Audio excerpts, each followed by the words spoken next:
ضرورت نہیں. قائد بھاوے جیل چون بھاوے گھر بیٹھے ہون بھاوے جناب کتنے سٹے ہون بھاوے جو مرضی اپنے مصروفیات ہون اے او نعرہ جدو منہ دے غلام جمع ہوتے نے اپنے آپ ہاتھ آسمان کی طرف بلند ہوتے ہیں اور عرض کی تھی جانی یا رسول اللہ اسی اتنے بھی حاضر قبر وچ بھی حاضر کل حشر تے بھی حاضر.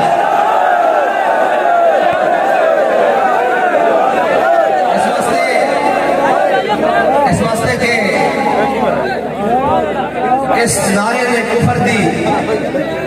50 سالہ وہ محنت جس کو بڑی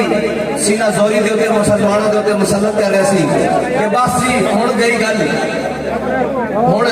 علامہ اقبال دے بقول وہ تو تھے تمہارے آبا بتاؤ تم کیا ہو بس یہ ختم ہو جانی گل.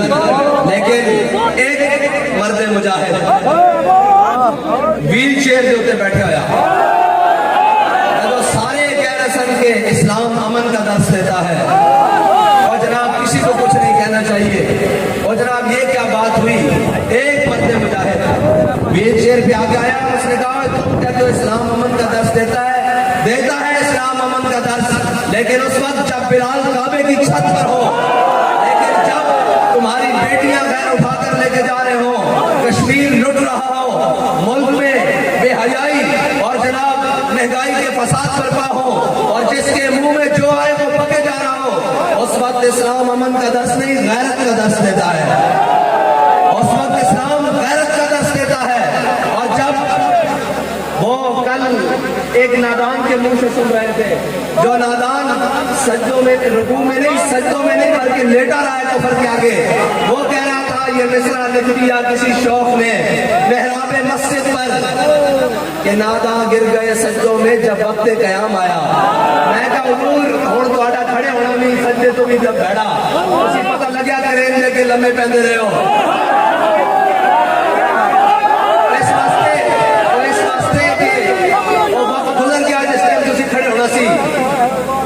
اس وقت اللہ تعالیٰ نے تو بڑا بہترین موقع دیتا سی کہ تسی سارے کفر کے سامنے کھڑے ہو کر کہہ دیں کہ اسی ساری معیشت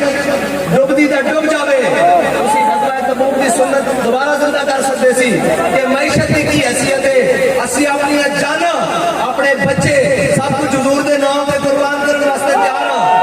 معیشت حکومتاں نہیں گردیاں حکومتاں گردیاں نہیں سارے رن بھی جان گولیاں بھی چلان شہر بھی گران اور شیڈول بھی لان سب کو اٹھا کے جیلت پان جماعت کا لدم نہ ہو سکے اسی کیویں من لئیے ایک خطرہ حکومت گر گئی